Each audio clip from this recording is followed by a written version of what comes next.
Welcome to the TNC Random Fandom Podcast. We are here to have fun and talk all things pop culture, collecting, and nerd culture in general. Make sure you join the conversation during our live stream with our most excellent hosts, Craig Borden and Tommy Mock. Let the shenanigans begin.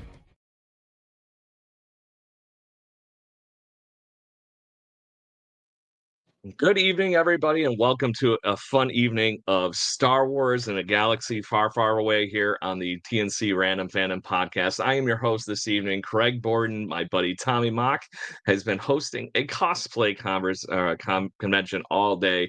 Let's just say he's lost his voice a little bit. So to that point, Tommy is not here with me tonight, but I have my buddy Chris here with me this evening to talk all things Star Wars prequels. Chris, how the heck are you doing this evening? I'm wonderful, man. How are you? I'm having a blast. I'm looking very forward to this topic that is very close to you and I's hearts, and 100% our big part of our fandom here. I know there's many things that you're into and that I'm into, but Star Wars has been a very, very fun conversation for you and I to find some common ground and debate massive amounts of fun. So on that, go ahead. Sorry, no, it's it's a culture at this point. It's not even, it's a lifestyle at this level of fandom we've reached. Exactly. But tonight, let's just talk the beginning of this whole thing. Obviously, 1977 happens. Star Wars comes out. It is a giant pop culture phenomenon. People are seeing this movie 10, 30 times in their movie theater run. It turns into amazing sequels. And then eventually, for our age group of being right around 40, it turns into what was kind of the basis of a lot of our adults beginning of our movie theater experiences. So tell me how you got into the original trilogy, first off, my friend.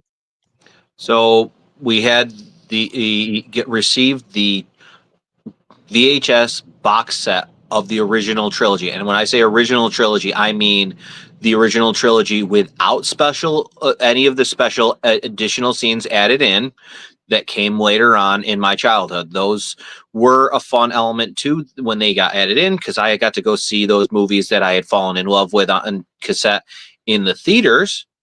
And that really, like you said, was the beginning of getting to go see movies and falling in love with movies and having that, kind of connection to something bigger and broader and grand. It was started a lifetime of this. Good versus evil, right?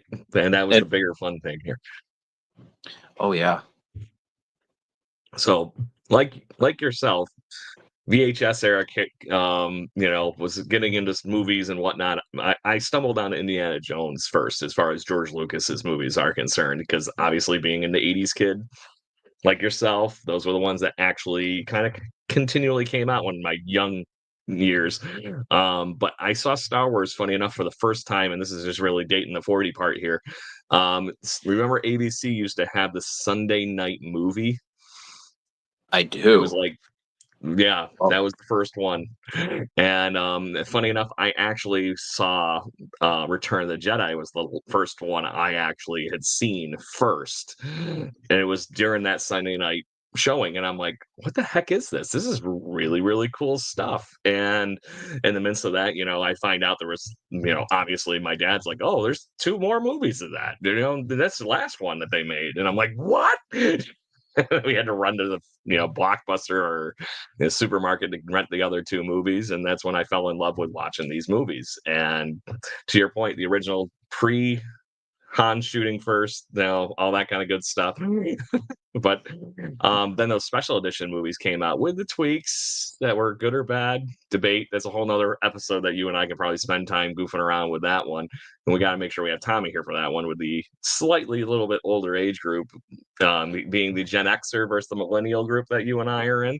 He may have a stronger feeling about it than either of us do. I look back at it as as George taking an advantage to do some of the stuff that he always wanted to do when he made those 3 movies.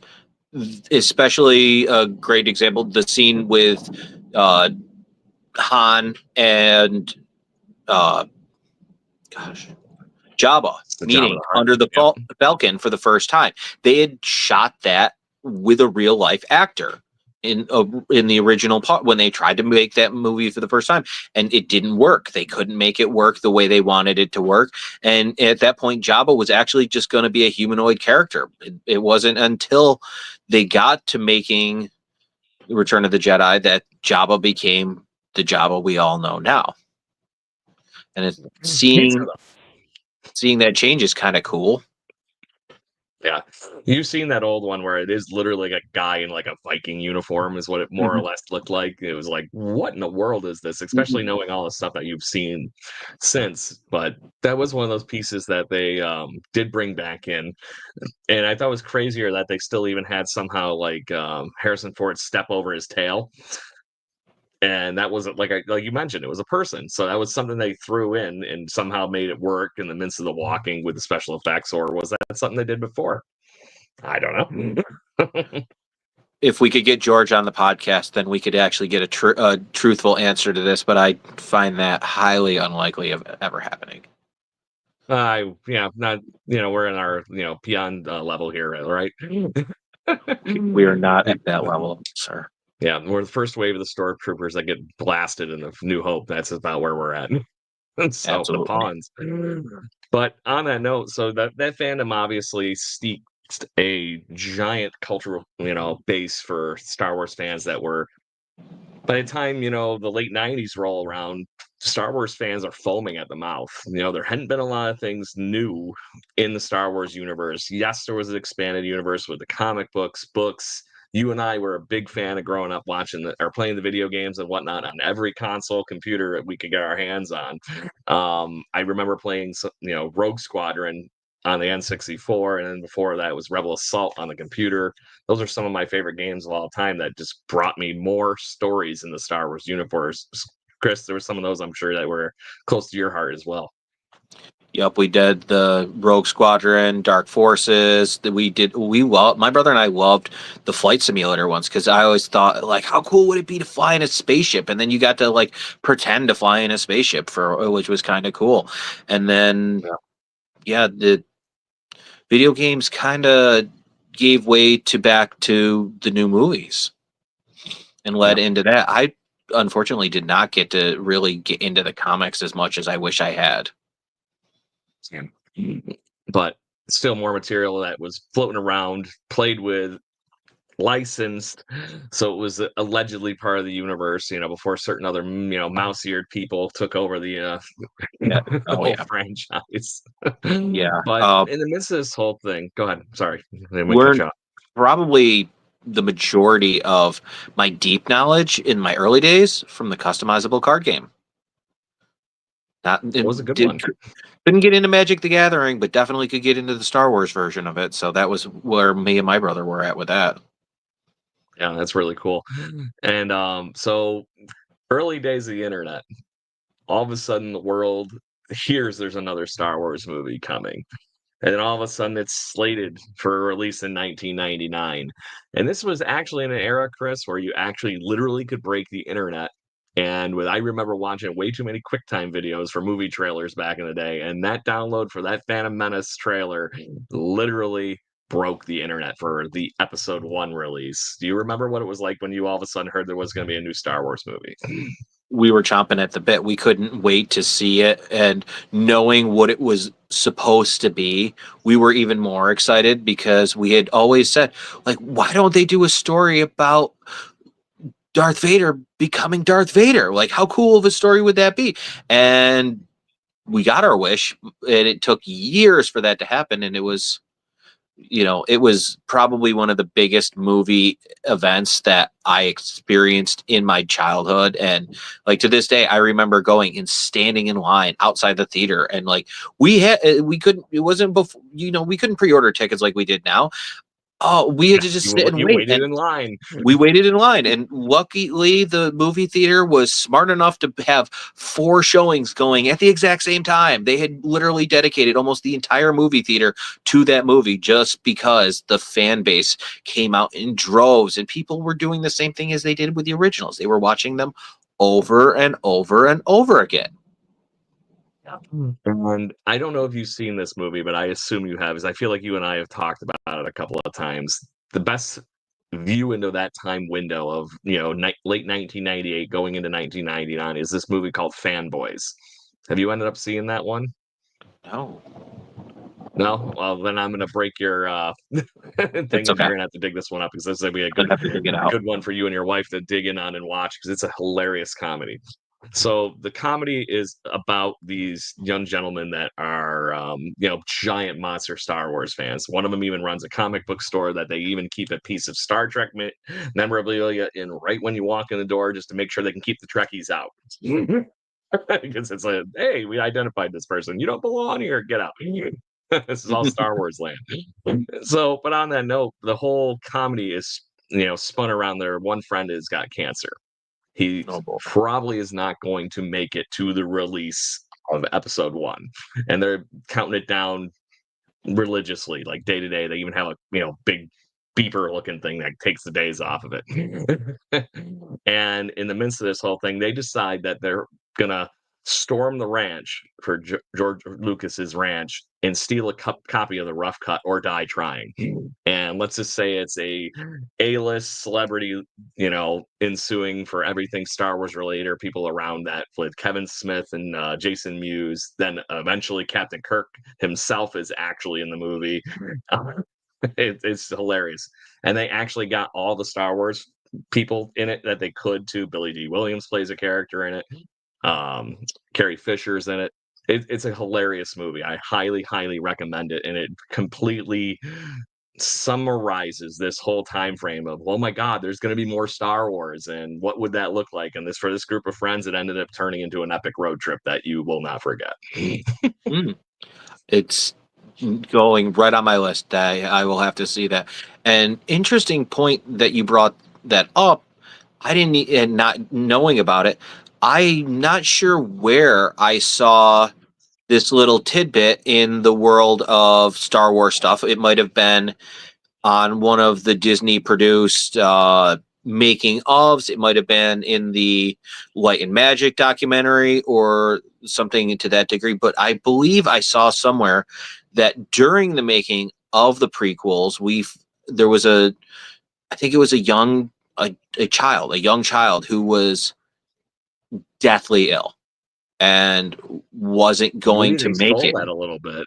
Was not going to make it to the release date, and actually, like, through somehow way, somebody heard about it, and he actually got a pre-screening of the movie before it was released, before he passed. And I wish I remembered it better, so I could actually share enough info that other people could go out and find it, because it's one of those really, touch your heart moment stories where, even though people are big Hollywood people, they still respect and love the fan base enough to give a kid his dying wish and let him see his last Star Wars movies before he passes. And it's stuff like that really helped me find an even deeper love for these movies and George Lucas and everything he's created, because it is the good and evil, but he wants the good you always want the good to win, and in the end his stories, the good guys win. And there's something to be said for except that. for a couple episodes. You can't always win, but we know in those movies there was always a follow-up movie where things got better. Right.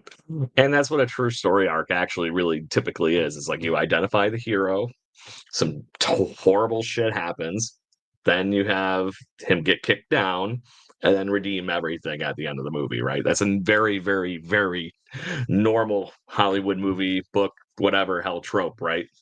Absolutely. And it's worked time and time again, and it'll probably work for now until eternity, because people like to see that redemption. And I definitely see a lot of that in the prequels too. Everybody has these moments, and then not everybody gets their redemption in the prequels, but some people do. Enough Enough people do. So let's dive into it. Like I said, I set the stage here with the prequels and leading up to it. So let's talk episode 1, The Phantom Menace. And that movie itself is, okay, great. Maybe looking back at it, pre-sequel trilogies, it's like, oh, did I really need to know about that much about galactic trade and tariffs and blockades and all that stuff? I know that sounds a little even weirder with the world we live in today. But in the midst of that, it starts off very James Bond movie-ish, right? There is literally that bang in a Star Wars fight right off the bat, lightsabers with, Qui-Gon Jinn and Obi-Wan Kenobi played wonderfully by the actors that they played, and that was a nice thing that I love too. You get Ewan McGregor, you get Liam Neeson. The casting was very good for the main characters, but you did get that thump right when you sat down in your movie theater seat right there, Chris. Yeah, he started off. He knew starting it off with a bang was definitely a key to his success in his earliest movie because it gets you paying attention immediately.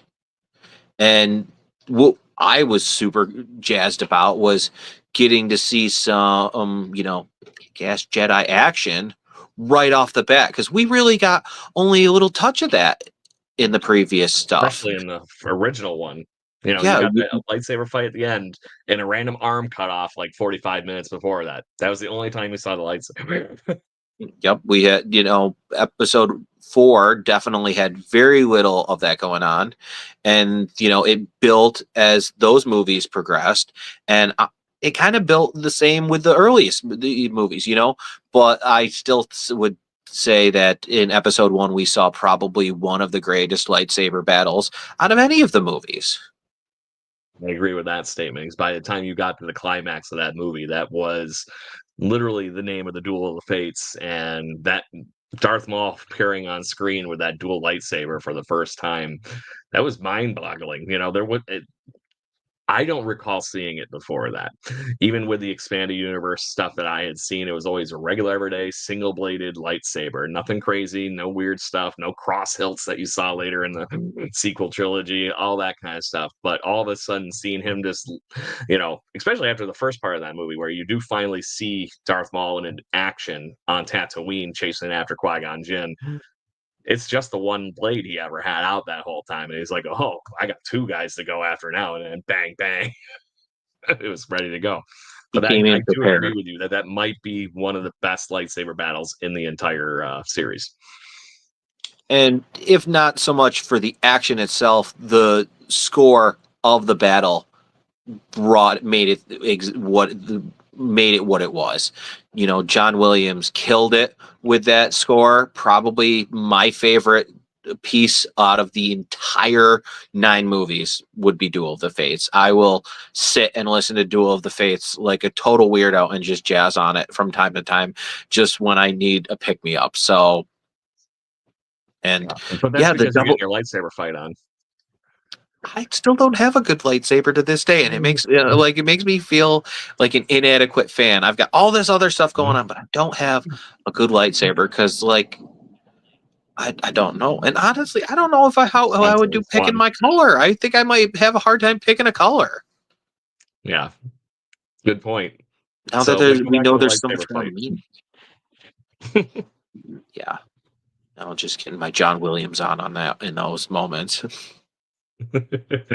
So back to that point. So the movie does bring in some cool things to the Star Wars universe on its own, regardless of, I'll say certain characters that I don't like to even talk about, but you do have to talk about him because he was key for those 3 movies, and that is Jar Jar Binks.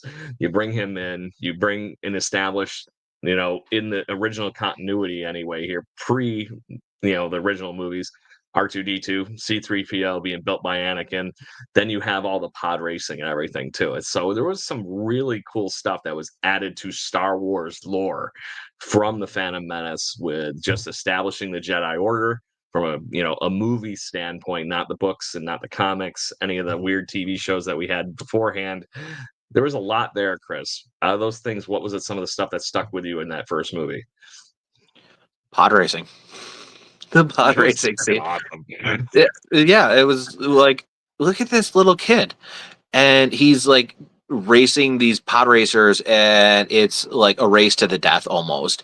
And you could see there was the element of like the force is with him. He's sliding through, he's cutting through all the other racers. Nobody can touch him.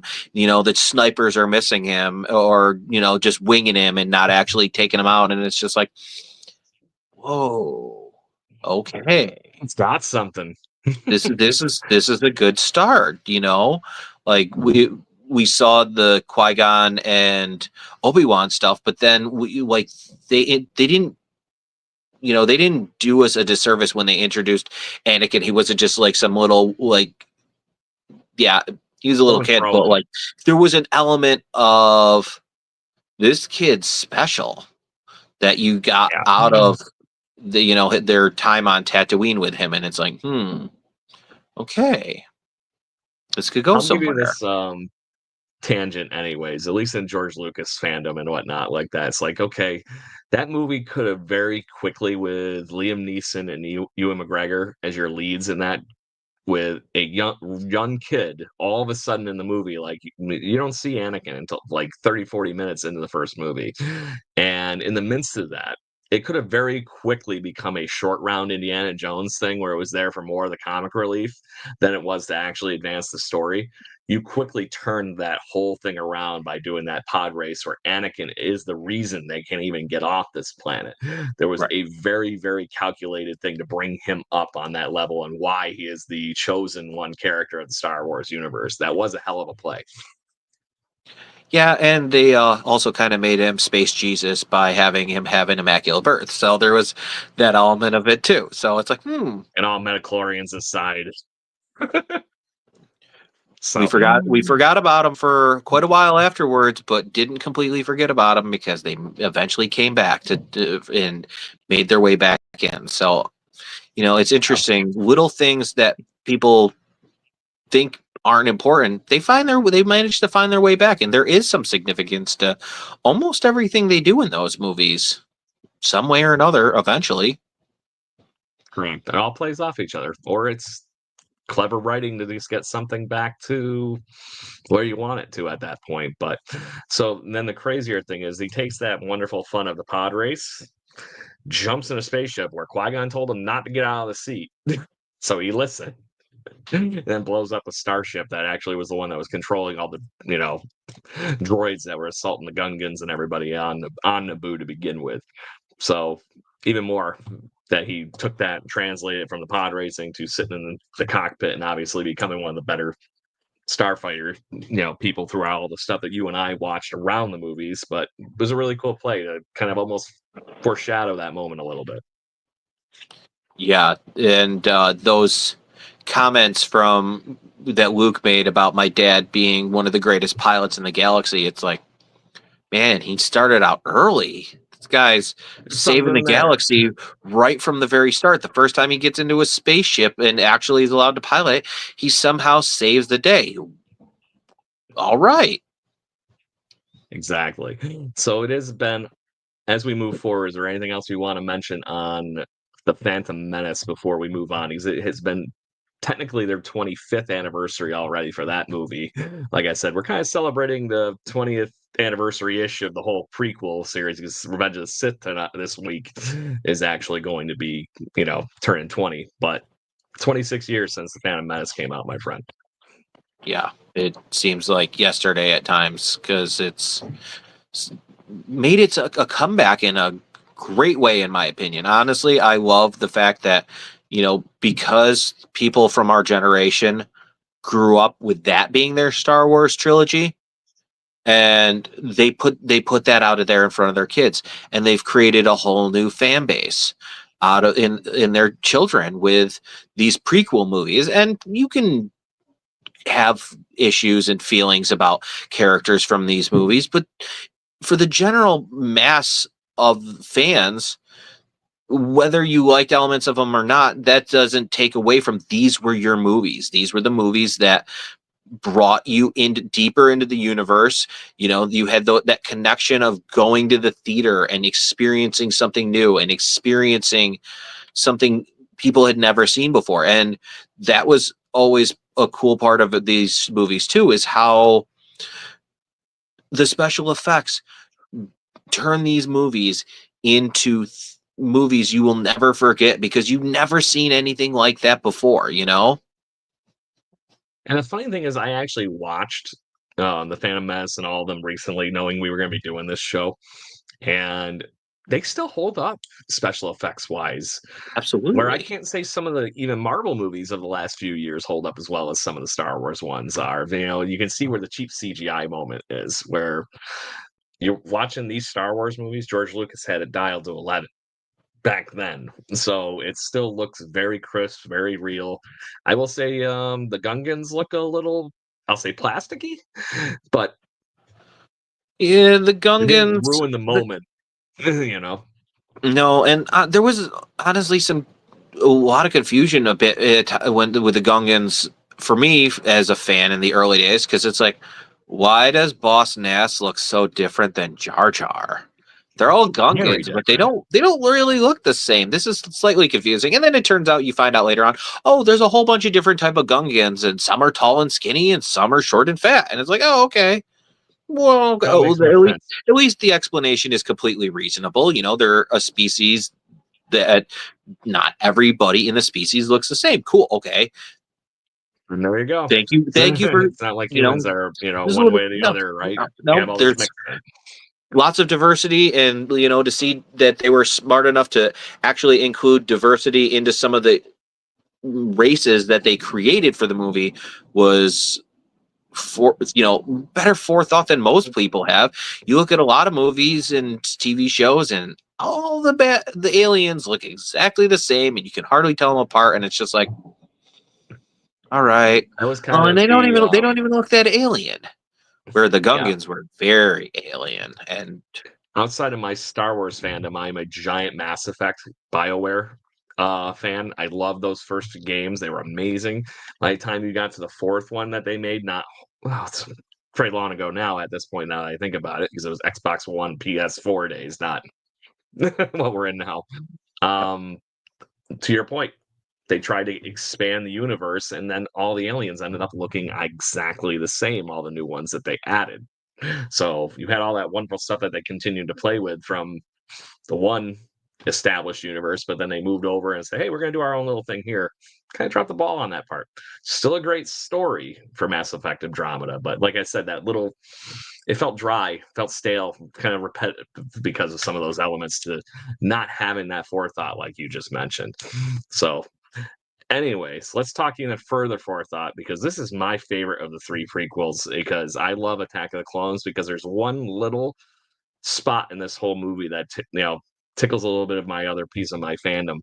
It kind of starts off like an espionage movie. You don't know who's going after Padme to kill her. You don't know who's doing this. You have a good idea who's doing it, but you don't really see it. But and then you eventually see that unfold with the whole thing with Kenobi finding out about Camino. Somebody hid all the data. You didn't see that in Star Wars movies before. Star Wars movies were kind of just Star Wars movies. So that was something extra that I got to play with as a fan in that movie, because I'm like, oh, perfect. I have an espionage movie in my Star Wars movie. Game on. and that was a mystery that elements of it remained a mystery until even really recently, when we saw what was it, in Tales of the Jedi, where they actually talked about the whole Sifo Dyas and the actual creation of the army, and we learned that Sifo Dyas was actually dead. And sorry for anybody who's, if you haven't watched all this stuff, I don't mean to spoil things, but somebody was still using his basically login credentials. We will in our today's terms to make moves and make things happen under the guise of this deceased Jedi, and who was, they revealed later on, you know, he was just a name in the prequels, but later on they revealed that he was a very powerful Jedi and a very wise Jedi who had a lot of insight into a lot of things, and probably actually had force visions of his own demise and some of the stuff that was happened going forward.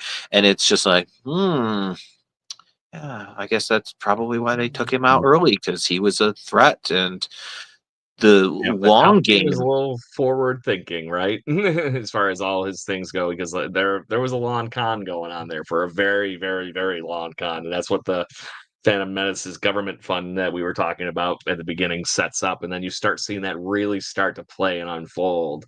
Now that he is the Supreme Chancellor in the Attack of the Clones.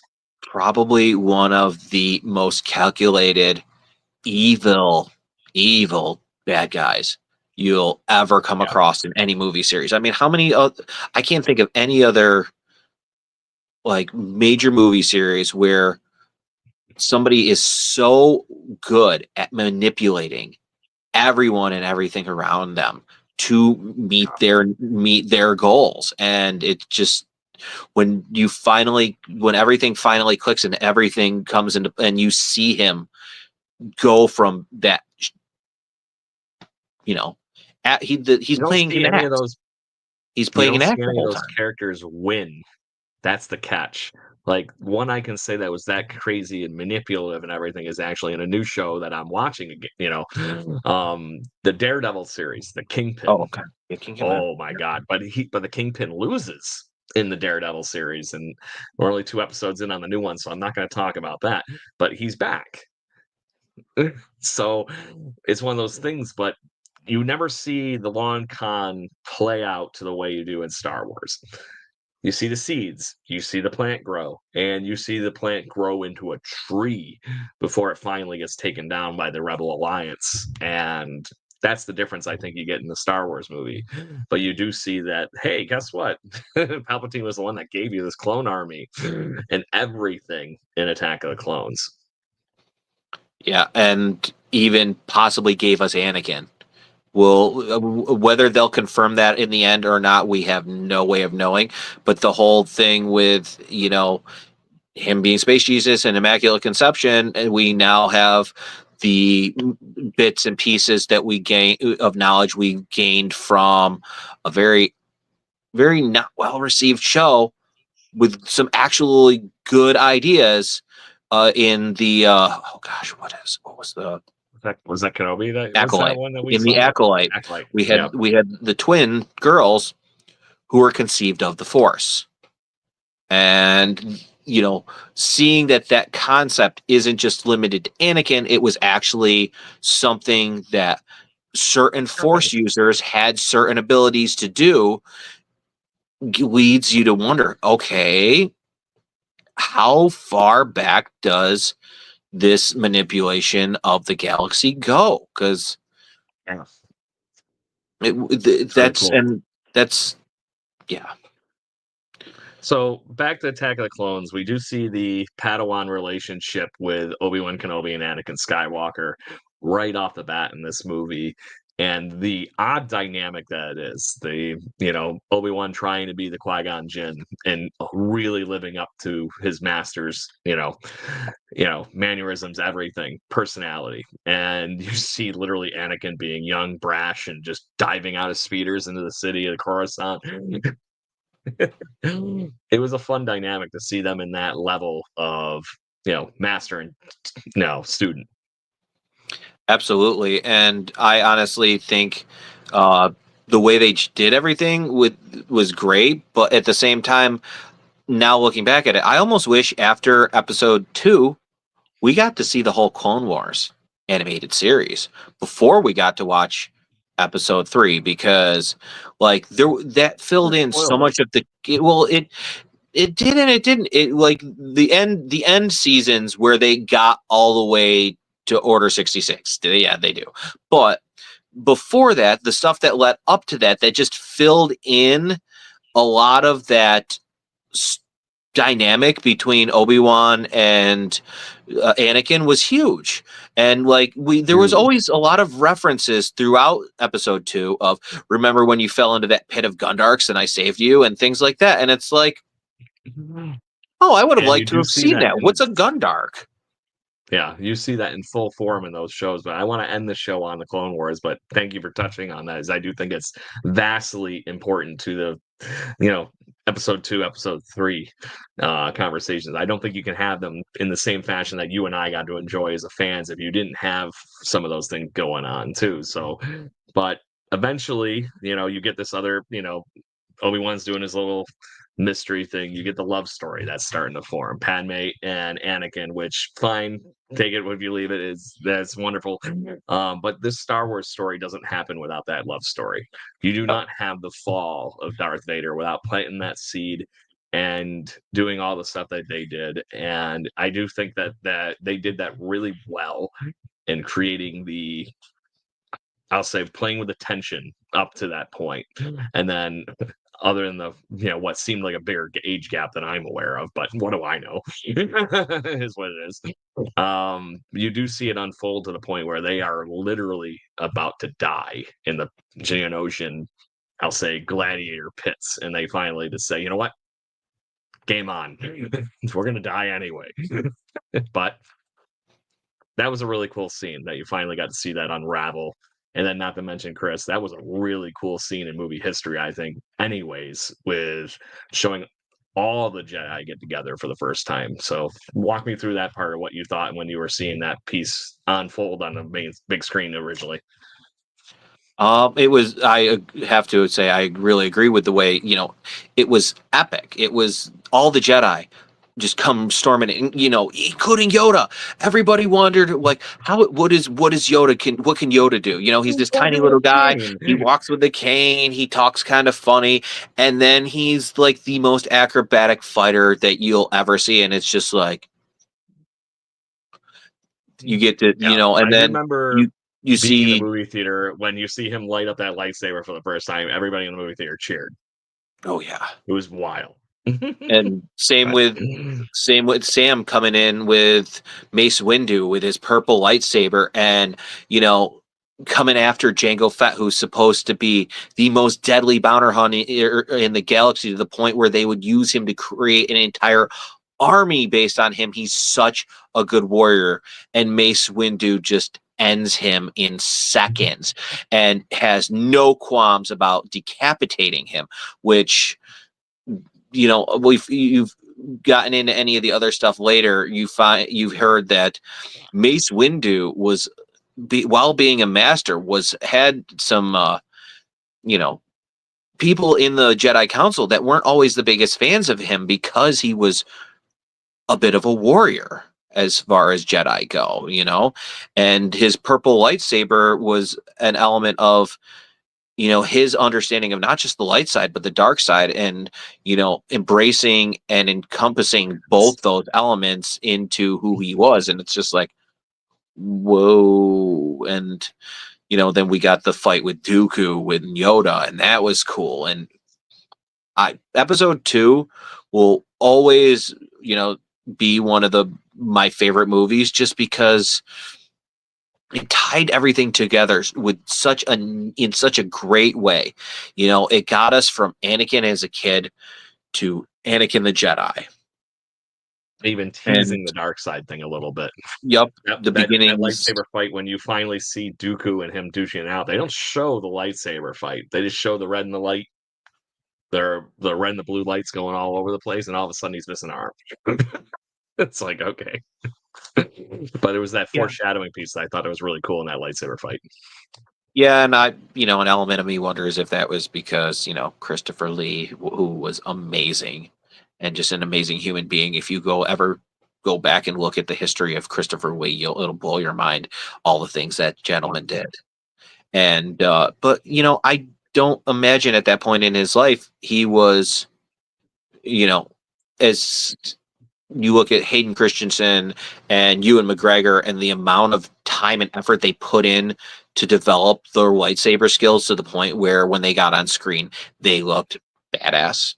I don't know if, they had that element of it with Christopher Lee. I think, we had the one scene where he had to fight Yoda, and that was, and before, and, Anakin and Yoda, but that was it. And it's like, okay, but yeah, he didn't need lightsaber have the lightsaber battles with him either. He was strong enough with the Force that he could turn the entire environment that was surrounding them against them and be forced to be reckoned with, even without being the most talented lightsaber guy in the room. And there's a lot of talk that he was a really, really, really talented lightsaber user, but that He might have did a been lot of movies that required sword play, period, over his career. So I'm not surprised that he had something in his hip pocket for that point, Chris, because maybe it was more muscle memory, the stuff he did, and they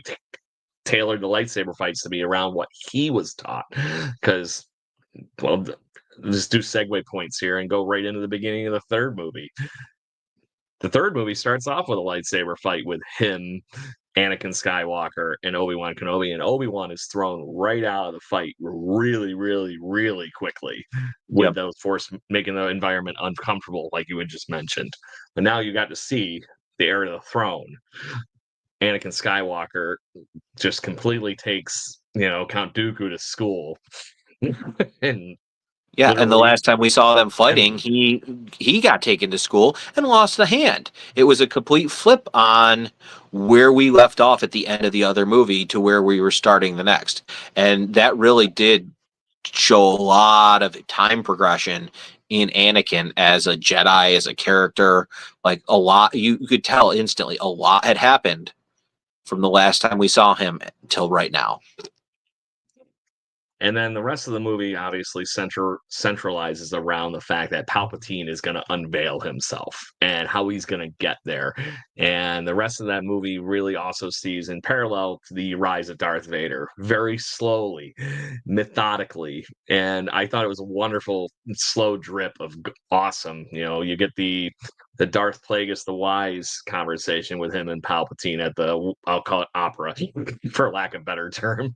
And but then you get to see all those tidbits. And the one thing that I will noticed rewatching this lately is Palpatine the reason he has the visions? Because Dooku was actually, he's like, oh, I have a new apprentice, and he's even power than the rest, and he's, then you cinematically start seeing Anakin starting to have the visions, and we saw that with everything, I'll say in the sequel trilogy of planting the ideas or causing force connections from afar. It made me wonder, was that something that, was unintentional? It just happened. The force is the force. Or is this more manipulation to what you had mentioned in the master manipulator? That's a great question. That's really a great question to ponder because, yeah, I would say he probably had some play in it. Well, we really did see the very beginning of the fall into the dark side right near the end of episode 2. We can't forget that Anakin was having the visions of his mother passing away, and was able to go to Tatooine in time to save his mother from the Sand People just long enough for him to say goodbye to her. But that also, sparked that first moment of loss of control. He let the rage, he let the anger take over him. He acknowledged, to Padme later on that he murdered women and children, Sand People, and he hated them. He knew he had done wrong, but he still just had that so much hate in his heart because they had taken away the only connection of love that he had in his entire life until he met Padme. Mm-hmm. So and then you see that translate exactly into why he wasn't going to let that happen again in episode 3. And that's where obviously the wheels start coming off the truck. Yep. And those conversations with Palpatine were really kind of steering him in the direction that these visions that you keep having that are bad, if you want to be able to to be able to change things, the light side can't do that for you. Only the dark side can. And that was that manipulation that In the arm. definitely, that next level, that next little step, that next little chink in the armor, pushing him towards the thing. Nudge. And then, at the end, we saw the full turn and him, and the moment he had to try to arrest him, and he couldn't see like a way around. Like, if this guy goes, I may never know what I need to do to save Padme. But at the same time, In that situation, Palpatine was never ever going to teach him that stuff. Never. He would dangle the carrot. Yes. Well, and we'll figure it out was right. That was the sell. We'll figure it out together. Yeah. Yeah, and but we saw what in the end what Palpatine could do. Go ahead. Sorry, when we saw in the end what Palpatine was up to with all his other stuff, and it's just like, this guy's got his fingers in all these pots, and I think the exact words were, "I am the Senate." Yeah, that was one of those moments where you instantly knew, like, all right, he's a bad guy. He's gone off the deep end now, and he's not even afraid of it anymore. Nope. And you do see the arrest scene where this is the inception of Darth Vader. Mace Windu, Insidious are duking it out, Force lightning and all, and literally watching Palpatine get mangled by his own Force lightning, which he could have stopped at any time, I think. Oh, absolutely. Just saying. Finally turns Anakin over to the point where he couldn't stand watching it anymore. He takes Windu's hand and throws him off the building, which I'm still waiting for that Star Wars story to come back. Come on. People don't die from falling off of things in Star Wars. That we all know that. Nope. We've seen it way too many times. Even with one hand, I am pretty confident that he could find a way to save himself. And there's one little bit of Star Wars stuff that I just recently got a chance to finish, and that was the Genndy Tartakovsky Clone Wars. Oh, I don't know. Oh, yeah. That was the original two-part the two-part miniseries that was all 2D. It kind of led it up to it, but during that, and I think there were elements of that they stole a little bit, but in the end, they didn't go with that, which honestly kind of sad. Seeing what his perception of Jedi were, there's a scene in that where Anakin has lost his robot artificial hand, but can still use the Force and do stuff as if he had a hand with no hand. Like the other lightsaber was floating around, right? Yeah, he's able to pull a lightsaber to his other hand with his missing hand, his arm with the missing hand. And it's like, seeing that, it's like, Windu's not dead. There's no way Miss Windu's dead. That actually brings up an interesting point that I remember hearing this in an interview, or it was behind the scenes thing for Attack of the Clones. There's the scene where Jango Fett is fighting Obi-Wan on the aircraft pad with Slave One sitting right there. And he was being very adamant to the people that were animating the stuff in for Ewan McGregor's character when he was getting his hands lassoed. He goes, "You got to be careful. It's got to look like he's, the Force is bringing it to him. He's just catching it. It's not the hand bringing the Force or bringing the item to him. You know what I mean? That's just how I'm catching it. The Force is the Force, Musa or whatever you want to call it." Yeah. So to your point, and they did some of that stuff really cool in some of the video games I'm going to touch on here when we get to here in the last bit. But very cool stuff. But obviously we see the downfall after that. He's killing younglings. All the Jedi are Order 66.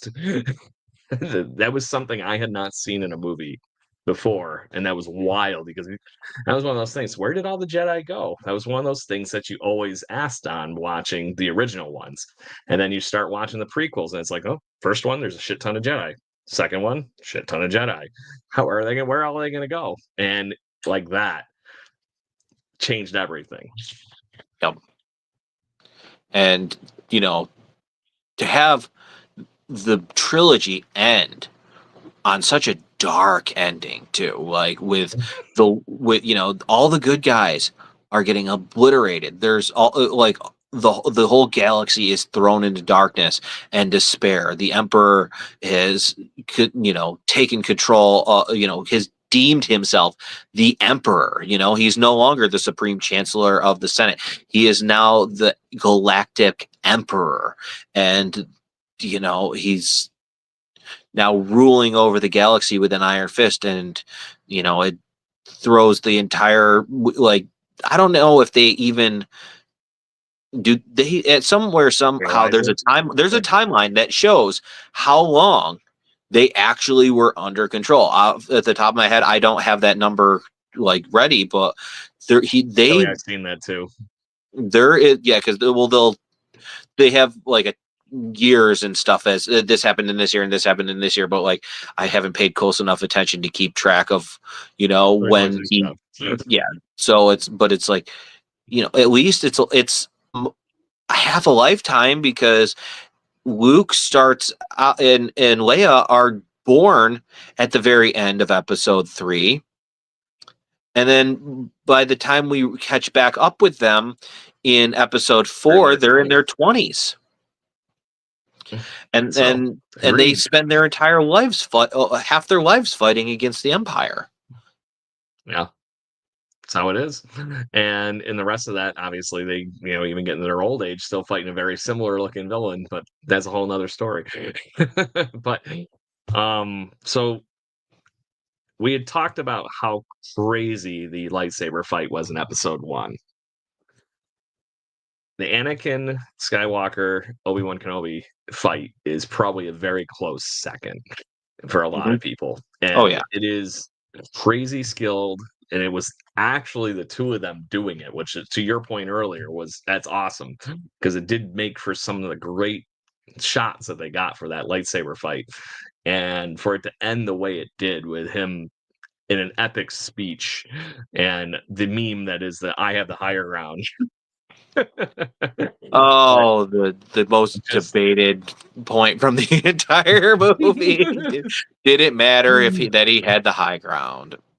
Yeah, I guess so, but I guess it did, because he lost an arm, a leg, was basically a human stump, and then left there for dead to burn on Mustafar.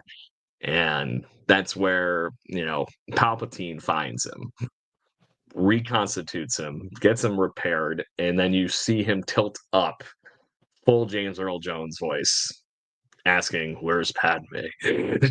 Right. And there's nothing left to hold him in the world anymore. He is now 100% Darth Vader at that point. And like you said, perfectly set up for the other movies. I'm getting chills thinking about it. Oh yeah, and that whole little element too, where even when he first comes up in that suit and asks, "Where's Padme?" and the Emperor says, "You killed her," tells him, "You are the reason she's dead. You killed her." Just that last little turn with it to just take him from Anakin into Vader, and he that just locked him in. And when you found, and then you could see when he later found out that she died, but his children that he knew she was carrying survived. He assumed they were dead. Yeah, he assumed they were dead. Eventually. He finally had something to live for again, and that was it. I think if not for that, he wouldn't have had the redemption story in Jedi that we saw. Yeah, I think it's crazier that they actually they left that tidbit of him finding out about that off screen. So By the time you come into Empire Strikes Back, Vader has to be aware of it already because of how the movie ended.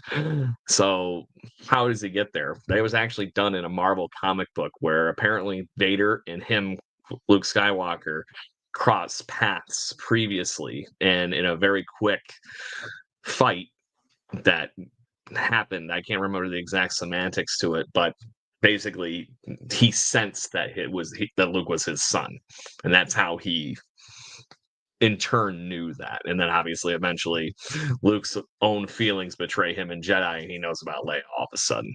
Yep. So, but to that point, crazy forethought to even think of that whole thing. And then if you're watching it in the order that we watched it in, it is still one of the biggest revealings of all time that Luke's father actually is the essence of evil in Darth Vader. Yeah. So, got something on your mind?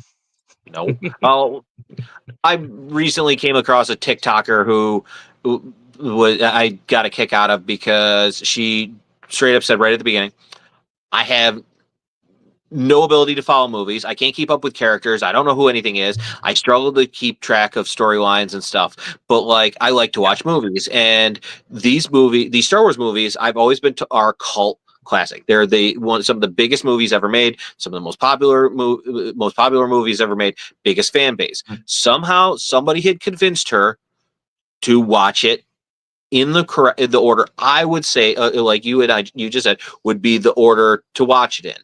And release yep. one.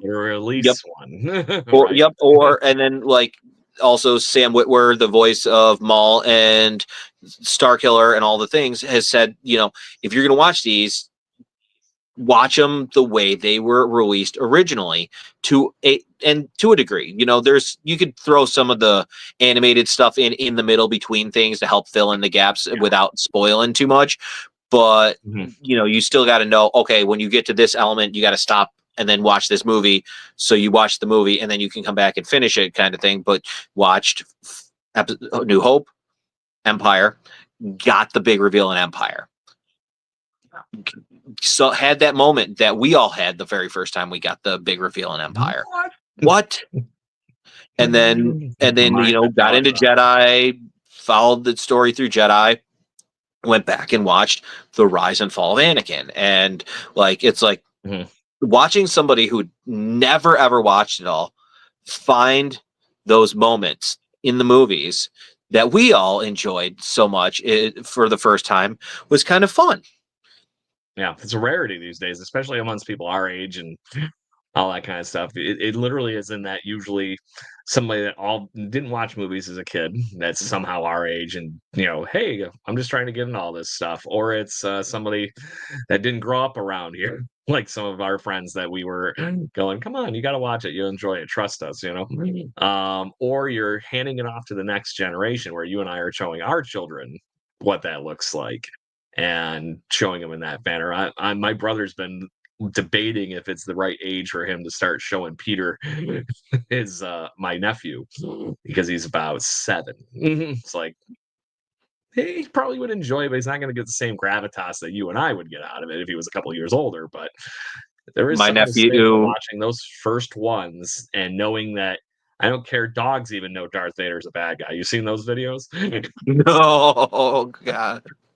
No. This video of it was like a golden retriever watching Star Wars, and the video was just on TikTok captioned, "My dog fears Darth Vader," and the dog is sitting there watching the movie, and right when he comes out on the, I'll say the beginning of the lightsaber battle for Empire, "Are you a Jedi yet?" The dog runs behind the couch, hides, and it was locked in on the TV before that. It's kind of funny.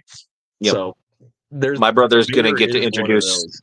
Sorry, my brother's going to get to introduce my nephew soon in a few years, and I look forward to getting to have those conversations with him as he gets introduced, gets to see the movies. I think he's 8, so like right in that same ballpark with your nephew, and it's just like, I'm looking forward to the day when his dad says, it's time. It's time to bring you into the fold. We're gonna, and he's the Lego stuff has gotten them, or is great for the little guys to start with too, because tease, right? It's a little tease and it's fun and it gets you into the universe and you get to know some of the characters and you get to see the more humorous, fun side of the what we love. And then, when he's old enough to understand the gravitas of the whole other trilogies, he'll start. That's when those come in, and I think it's smart for those parents who, wait to let their kids get to the point where they're gonna get it. I don't know if I got it the first few times I watched it. I watched them over and over and over, and it wasn't until, I was an adolescent and a preteen that it made sense. Yep. And but so, and that's the fun of it. It's great storytelling, and I think that's what's being lost in some of the new ones. You had George Lucas had this whole idea for 6 movies in his head in some fashion, right? So he got his chance to make the first one, but he left the seeds there to be able to plant for the, obviously Empire and eventually Return of the Jedi.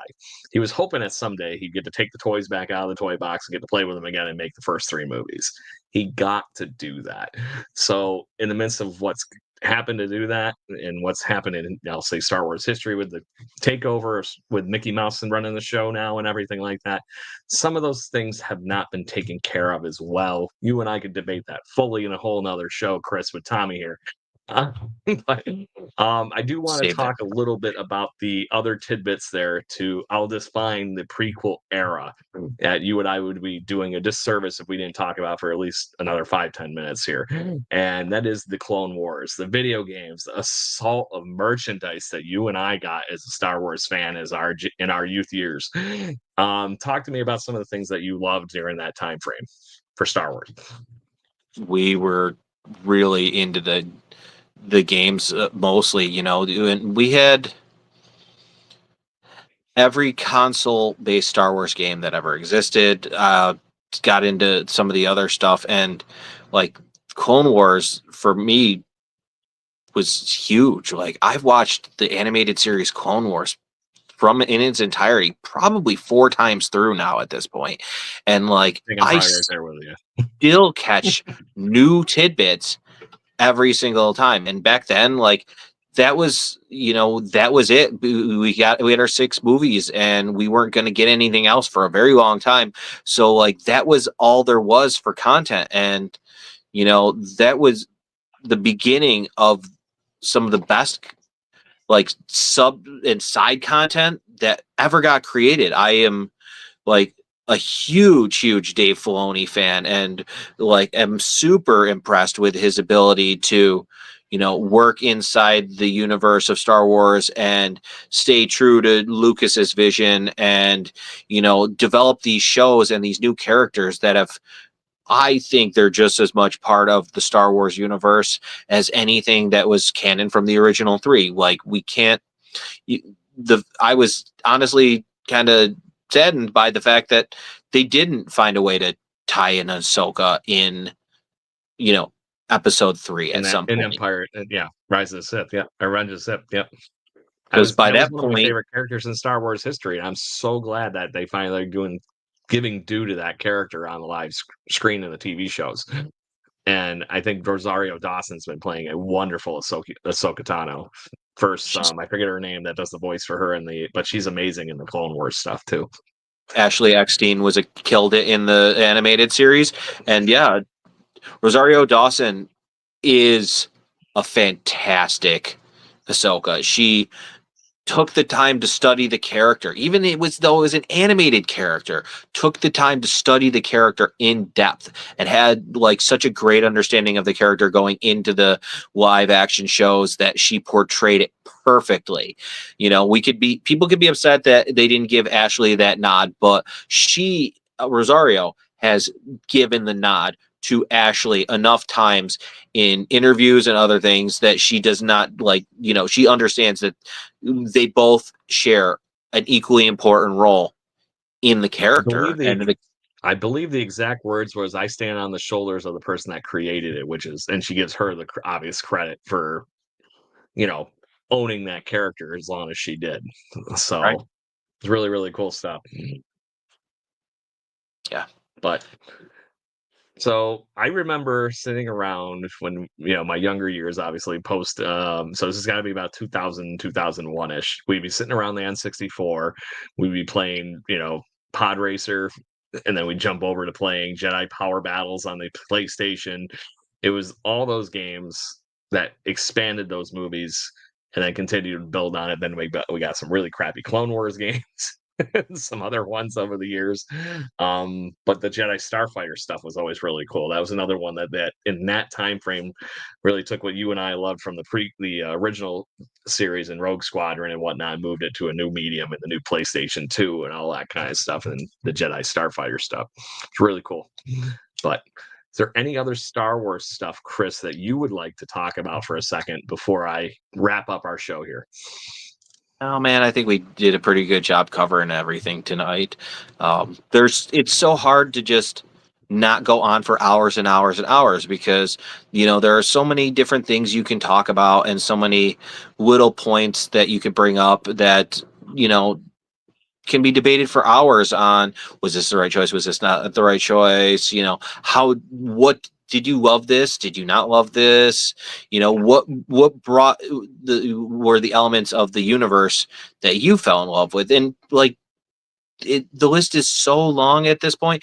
Like I could probably fill days of content just trying to cover it all, and sometimes it's even hard to remember it all. And then you start talking about it and then it like hits you in the head. It's like, oh wait, that's right. I used to do this too. And then this, and then this. And it's like, exactly. And then that happened. Yeah. So, exactly. I think tonight we've covered the prequels pretty well. I look forward to going and seeing it, the episode 3 again. I'm good. I've already had conversations with my dad. Like, yo, you wanna go and catch a movie? It's 25 or 20 years since the last time we saw this. You want to go have some fun and just go sit in a movie theater and nerd out for a couple hours and watch this movie we've already watched a million times? And yeah, that sounds like a great time. So I'm looking forward to the re-release and just seeing There's something for seeing it in the movie theater again, in that like the sound, the loud the bright lights of the lightsabers and everything like that on a big screen. There is so much to say about that, and the nostalgia that I haven't been to the movie theater anywhere near enough as much as I'd like to in the last few years. Thank you, COVID. I appreciate that one. Horrible idea. So, but I look forward to having my eardrum blasted out. I look forward to having my eardrums blasted out by the THX sound thing that pops up in the beginning of every movie. So one of the things I remember back in high school, one of my buddies got this crazy surround sound system for their basement, right, for the man cave or whatever.